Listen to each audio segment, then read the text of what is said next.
I haven't done an interview in quite a long time, but I met Will Dove. He runs a report called the Iron Will Report, and he also runs a really extensive website called strongandfreecanada.org. Now, while we were talking, he told me something really, really shocking. And so I wanted to hear it from a Canadian, exactly what he's talking about. Basically, what he said is it's going to be mandatory for Canadians to get a COVID vaccine every 9 months. Now, Will, tell us more about this, please. Well, this was announced just this morning. This news is less than 24 hours old as we're sitting here talking, Monica. The Health Minister of Canada came out with a statement that they may, what I'll tell you right now here in Canada, may means will, be requiring all Canadians to receive a booster shot every 9 months. And of course, 9 months will become 6 months, will become 4 months. So that's where our country is headed. Mandatory vaccines for everyone. So when you say mandatory for everyone, how would they police that? Like, are they going to come to your doors and force you to get it? Or will they just restrict you from participating in society like they did before?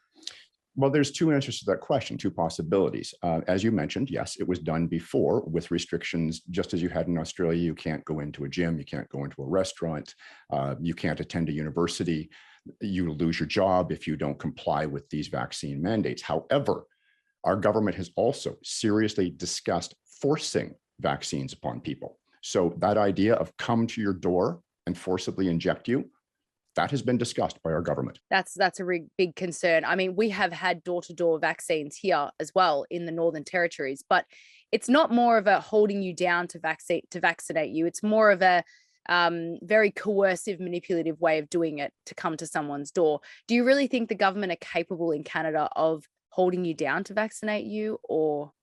Eventually, yes. If they do it, they'll start out just the way they did with you. They'll show up on your doorstep and they'll try very hard to coerce you into it.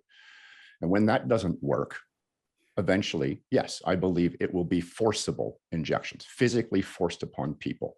Because here's the strategy that the globalists and your government and mine, which have been cooperating with them through all of this, have been following, is try to chisel the numbers down. Because once they can get it down to, let's say, 3%, right now, according to our government's numbers, 15% of Canadians still have not taken even one injection. Now, I strongly question those numbers. I think it's higher than that, but it doesn't matter because, as you know, the mainstream media is controlled by our governments, by the globalists. And so this is what they report and this is what people believe. So when they can get that down to, say, 3%, well, now you've got 97% of people believing that if you forcibly inject people, you're protecting the other 97%. And here's how I believe they'll play it out. They'll say, well, we can't imprison or quarantine in camps 3% of the Canadian population. That would be, I would have to do the math on that, 37 million people in this country.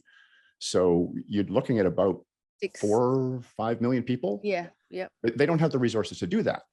So what the government would say is, well, we have to do this because we don't have the resources to quarantine them all. So the only way we can protect everyone is to forcibly vaccinate people. Yeah, seems like a pretty realistic narrative, actually. You know, you're lucky you've got 15% apparently not vaccinated. We only have like 5%. I also don't believe the numbers, because if that's the case, I probably have met every single person who's in that 5%. So Yes. That just doesn't make any sense. Well, look, thank you so much for the update, and please keep in touch, and I'll post this today, and let me know if anything changes. I certainly will, Monica. Thank you.